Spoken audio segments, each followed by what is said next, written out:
계속해서 성경 인물들 살펴봅니다. 아마 두 번에 더 걸쳐서 저희가 좀 살펴보려고 하는데요. 지금까지 성경 인물 중에 우리가 들어는 봤으나 잘 모르는, 들어는 봤는데 도대체 뭘 한 사람인지 이렇게 설명해 달라고 그러면 잘 설명하지 못하는 그런 인물들을 이제 주로 해서 이렇게 살펴봤습니다. 우리가 구약에서는 아모스나 미가, 말라기 선지자들 이렇게 함께 살펴보았고요. 또 느헤미야도 함께 보았고, 또 신약으로 와서는 안드레와 아굴라와 브리스길라, 그리고 또 오늘은 누가에 대해서 이렇게 좀 살펴보려고 합니다. 자, 누가. 여러분, 성경에 영향력 있는, 특히 신약 성경에서 가장 영향력 있는 성경 저자를 뽑으라고 하면 아마도 10중 8구는 사도 바울을 뽑을 겁니다. 사도 바울은 신약 성경의 거의 절반에 가까운 13권을 이렇게 기록한 그런 자입니다.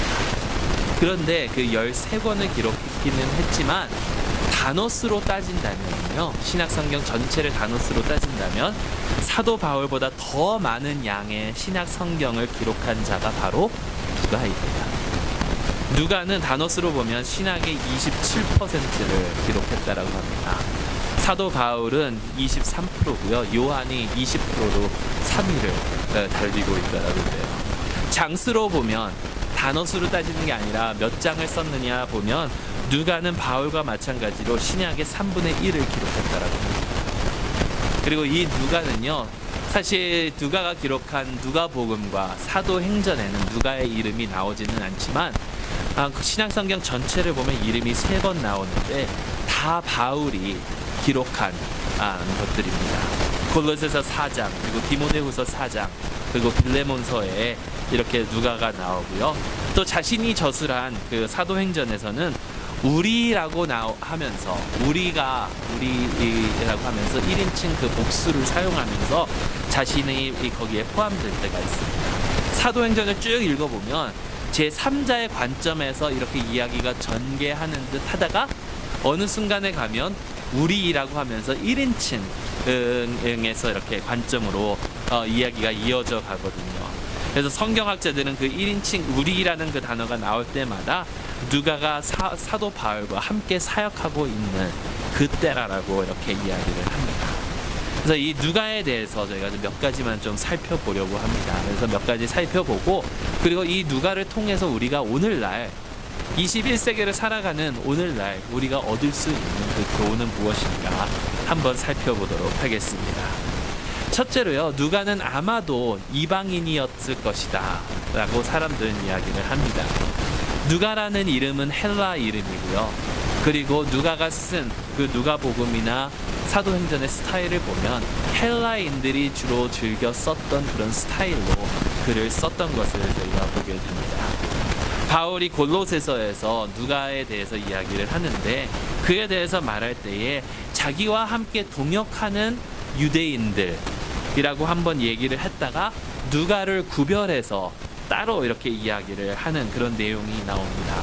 그 내용을 보면 그 유대인들에 포함되어 있지 않으니까 아마 누가는 이방인이 아니었을까. 근데 누가가 굉장히 구약 성경에 대해서 많이 알고 있거든요. 그것을 보면 이방인이었지만 아무래도 유대교로 개종한 그러한 사람이 아닐까, 여러 가지 그런 추측들이 있습니다. 근데 만일 누가가 유대인이 아니고 정말 이방인이었다면 이것은 굉장히 중요한 사실이 됩니다. 왜냐하면 성경 66권 중에 유일하게 이방인이 저자한 이방인 저자가 누가라는 사실이거든요. 누가복음과 사도행전, 이 두 책이 이방인의 그런 손으로 글이 쓰여집니다. 여러분, 사실 이것은 매우 중요합니다. 왜냐하면 그가 복음서를 기록할 때에 이방인들을 염두에 두고 기록했을 것이기 때문입니다. 사실 마태복음은 정말 유대인들에게 예수 그리스도께서 유대인들이 잘 알고 있었던 그 구약의 그 언약들이, 구약의 약속들이, 그 계시들이 다 예수님을 통해서 이루어진다라는 것을 강조하기 위해서 쓰여진 책이라면, 누가복음 같은 경우는 이방인들, 특히 그 시대에 유대인의 그 사회 안에서 살고 있으면서 가난하거나 이렇게 멸시를 받거나 천대받는 그런 이방인들을 위해서 썼을 그런 복음서이기 때문입니다. 여러분들 누가복음을 쭉 보게 되면요, 사마리아인에 대한 이야기가 나옵니다. 그러니까 그 시대의 이방인, 여러분 사실 이방인으로서 살아간다는 것이 얼마나 고달프고 얼마나 힘든 그런 삶입니까? 사실 제가 프린트는 하지 않았는데 최근에 미국 대통령이 그 다카 드리머스 액트라고 그러죠. 그것을 이제 폐지하는 그런 내용의 이런 선언문들을 많이 하고 그것에 대해서 반대하는 그런 이제 서명서를 쓰는 그런 운동들이 일어나고 있습니다. 저도 어제 저희 교단의 30대, 40대 목회자들이 이제 그 목회자들 그 본부를 통해서 이렇게 연락을 받았는데, 우리가 이곳에 와가지고 살아가고 있는 난민들이나 이런 사람들을 어떻게 하면 도울 수 있을까? 사실 얼마나 멸시받고 천대받는 그런 사람들입니다. 사실 이민자로서 그들의 아픔을 우리가 다 알고 느끼고 살아가는 사람들입니다. 근데 지금 이 성경의 시대로 돌아가서 본다라고 하면요, 유대의 그 인들과 함께 살아가고 있는 그 시대에 이방인으로 살아가는 것이 얼마나 멸시받는 것인지 모르겠습니다. 특히 이 사마리아인으로 살아간다라는 것은, 여러분 그런 사람들을 위해서 이 이방인인 누가는 예수님의 그 구원의 사역이, 하나님께서 그들에게 약속하여 주신 그 하나님의 구원의 계획이 유대인들만 위한 것이 아니요 이방인들 온 세상을 위한 것임을 강조하는 그러한 복음서가 되었다라는 것이죠. 특히 유대인의 풍습을 잘 모르는 이방인들에게 그러한 풍습들이 어떠한 것인지를 상세히 설명을 했고, 그것이 예수 그리스도로 말미암아 어떻게 이루어지면서 하나님의 구원의 약속에 모든 사람들이 다 포함되어 있는지를 강조했다라는 것이죠. 하나님의 구원은 유대인에게만 오는 것이 아니라 온 인류를 위한 것임을 알려주는 그러한 책이 바로 누가복음이다라는 것입니다. 두 번째로 우리가 누가에 대해서 알 수 있는 것은요, 누가는 의사였습니다. 사도 바울이 당한 일들을 보면 여러분 어떻게 보면 얼마나 필요한 존재인지 알 수 있겠죠. 누가가 의사였다라는 것은 그 바울 서신을 통해서 저희가 알 수 있는데, 여러분 바울이 이 말씀을 가지고 여러 군데 가면서 선교를 하면서 얼마나 많은 고난을 당합니까? 그럴 때 누가 같은 의사가 함께 했다라는 것은 바울에게 큰 축복이 됐을 것이다라는 그런 생각을 해봅니다. 누가는 겸손했습니다. 자신의 이름을 밝히지 않은 것뿐만 아니라 자신의 직업마저도 숨겼습니다. 자기가 쓴 책에 어디든지 자기가 의사라는 것을 밝히진 않았어요. 사실 그 시대의 의사면 얼마나 대단한 사람이었겠습니까? 뭐 요즘도 마찬가지겠지만. 그리고 사실 누가의 그런 모습을 보면서 요즘 우리가 우리 자신을 드러내려고 하는 우리의 모습과 얼마나 다른 겸손의 모습을 누가가 가지고 있는지 우리는 한번 생각해 볼 필요가 있을 것 같습니다. 네 번째로 누가는 사도들을 직접 만나고 그들과 교제했을 것입니다. 그래서 중요한 사실이 있습니다. 좀 더 나중에 더 설명을 드릴 텐데요. 누가는 처음부터 예수님을 쫓아다닌 자가 아닙니다. 전통에 의하면 누가는 아마도 예수님이 부활하시고 난 후부터 예수님을 믿고 따랐을 것이다라고 사람들은 추측하고 있습니다. 그렇지만 바울의 가르침을 받았고요. 바울과 함께 마가와 또 함께 사역을 했을 것이다라고 우리는 생각해 볼 수가 있습니다. 특히 마가는 사복음서 중 가장 먼저 복음서를 기록한 자이기 때문에 누가가 그와 함께 은밀히 그와 함께 교제를 하면서 예수님의 사역에 대해서 많이 배웠을 것이다라는 것이죠. 그리스도의 삶에 관하여 정확한 기록을 남김으로써 더 많은 사람들이, 특히 이방인들이 예수에 관하여 알기를 원했던 그 누가는 정말 열심히 마가를 통해서 예수님의 그러한 사역들을 배웠을 것입니다. 그리고 마지막으로 누가는 유일하게 바울의 최후까지 함께 했던 그런 자입니다. 디모데후서 4장을 보면 바울이 다른 사람들은 다 자기를 떠났다라고 이야기를 합니다. 그렇지만 오직 누가만 남았다. 데마스 같은 사람은 이 세상을 사랑해서 바울을 떠났고, 다른 자들은 아마 네로 황제의 핍박 때문에 로마를 떠나면서 바울을 떠났을 것이지만, 누가는 끝까지 바울과 함께했던 그러한 의리가 있는 그런 자였습니다. 이러한 누가에 대해서 존 맥카터 목사님은 이렇게 이야기를 합니다. 나는 바울 외에 누가가 가장 영향력 있는 신약 저자라고 생각을 한다. 하지만 그에 대하여 알려진 것이 별로 없다. 내 생애에 누가에 대하여 설교한 것을 들어본 적이 없다. 그의 역사적 기록은 60년이 넘는 기간을 기록한다. 예수님의 길을 준비하던 세례 요한의 출생으로부터 시작하여 사도행전의 끝장으로 그의 기록은 끝이 난다. 그의 두 번째 책인 사도행전은 로마에서의 복음 전파로 끝이 나는데, 그 의미는 온 세상에 복음이 들어간 것을 뜻하고 있다. 그 누구도 예수님의 역사와 그의 영향력을 상세히 기록한 자는 없다. 그 누구도 세례 요한으로부터 로마 제국의 수도에 복음이 들어간 것까지 기록한 사람은 아무도 없었다. 그는 가장 온전한 구원의 역사의 저자이다. 하지만 그에 대한 내용은 우리에게 알려지지 않았다. 제가 조금 전 소개한 5가지 그 내용 외에 우리가 누가에 대해서 아는 것은 별로 없습니다. 그런데 그런 누가를 통해서 우리가 지금 21세기 미국에서 살아가고 있는 우리가 얻을 수 있는 교훈은 과연 무엇일까?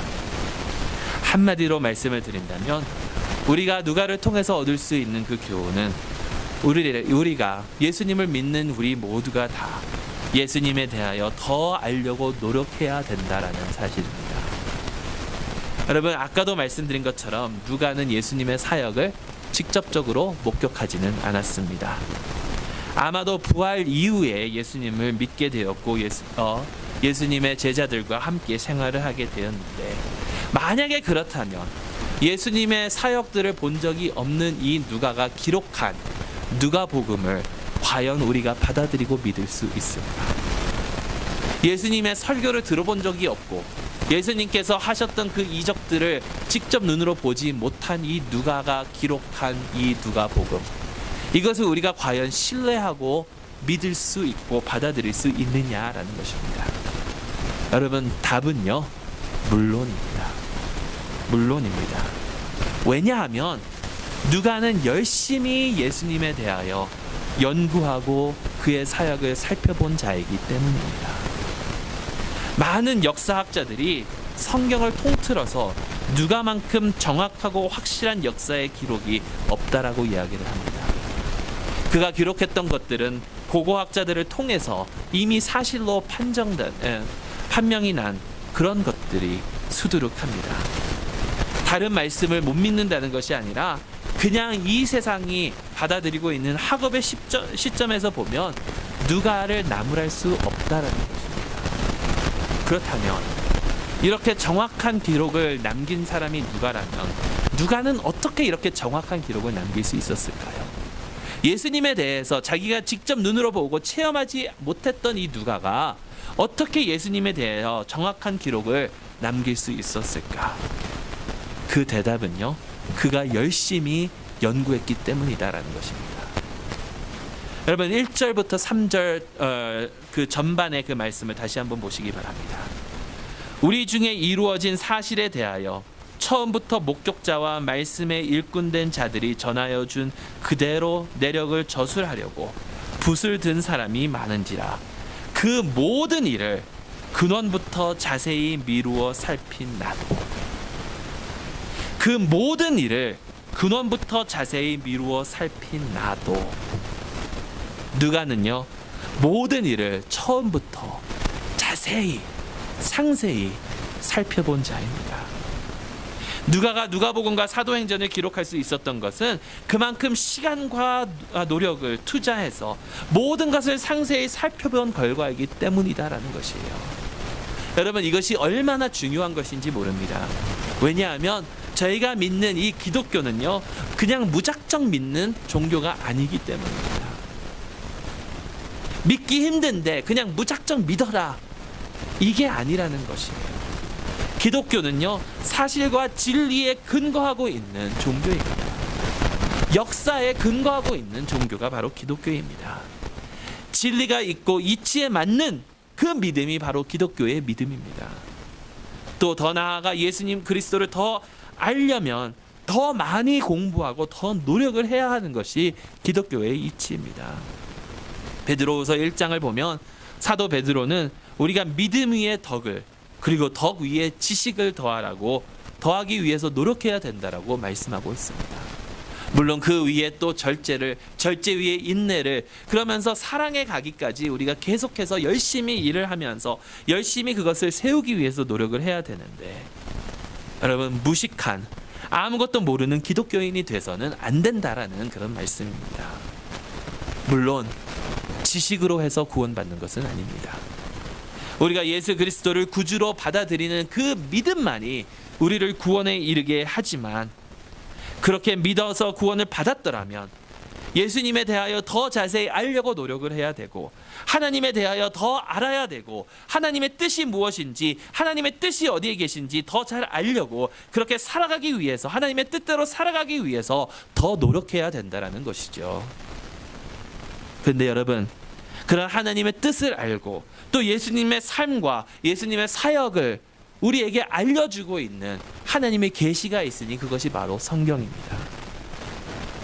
그렇다면 여러분, 과연 우리는, 예수님을 믿고 있다라는 우리는 성경에 대해서 얼마나 알고 있습니까? 성경을 혹시 펼쳐보시기라도 하는지요? 매년 조지 바나라는 사람은 미국의 기독교인들을 대상으로 설문조사를 합니다. 매년 조사를 하는데 작년 2016년 그 설문조사의 결과입니다. 주일 예배를 빼고, 교회에서 하는 행사들을 빼고, 그 외에 성경을 과연 미국 사람들은 얼마나 읽는가? 전혀 읽지 않는다라고 대답한 사람의 숫자가 27%입니다. 1년에 한 번 미만, 아니 14%, 1년에 한두 번이 9%입니다. 그걸 다 합하니까 50%더라고요. 그러니까 예수님을 믿는다고 하는 사람들이 그 사람들이 성경을 믿지 않아서가 아닙니다. 이것을 대답한 사람들의 대다수는 성경은 하나님의 말씀이고 이 성경은 권위가 있는 그런 말씀이다라고 다 믿는 사람들입니다. 그런 사람들의 50%가 성경을 1년에 2번 미만으로 펼친다라는 사실입니다. 1년에 서너 번은 8%, 한 달에 한 번은 7%, 일주일에 한 번은 8%, 일주일에 4번 이상이 14%, 매일 본다는 사람이 13%에 달했다라고 하죠. 과연 여러분들은 얼마나 성경을 펼치십니까? 여러분, 더 놀라운 이 말씀을 준비하면서 몇 가지 이렇게 좀 살펴보다가, 더 놀라운 것은 영국의 기독교인들을 대상으로 한 그 조사입니다. 영국의 기독교 교회를 다니는, 교회를 출석하는 아이들을 상대로 한 조사에 의하면요, 그 여러 가지 이야기들을 쭉 나열해 놓고 이것이 성경에 있느냐 없느냐라고 질문했었을 때에 3분의 1의 아이들이 성탄의 이야기가 성경에 없다라고 대답을 했다라는 사실입니다. 그리고 요나가 큰 물고기에 삼켜졌다라는 그 이야기가 성경에 있는 줄 몰랐던 아이들의 숫자가 59%나 되었습니다. 아이들만 이런가요? 부모님들은 더 가관입니다. 30%가 아담과 하와, 다윗과 골리앗, 선한 사마리아인 등의 이야기가 성경에 있다라는 사실을 모르고 있다랍니다. 그리고 더 놀라운 사실은 27%가 슈퍼맨의 이야기가 성경 이야기라고 믿고 있고요. 이게 기독교인들을 상대로 한 조사예요. 3분의 1이 해리포터가 성경 이야기라고 했고요. 54%가 헝거 게임즈라는 그 영화의 이야기가 성경에 나온 이야기일 것이다라고 답했다는 것입니다. 미국인의 67%는 천국이 실제로 존재한다고 믿는다고 합니다.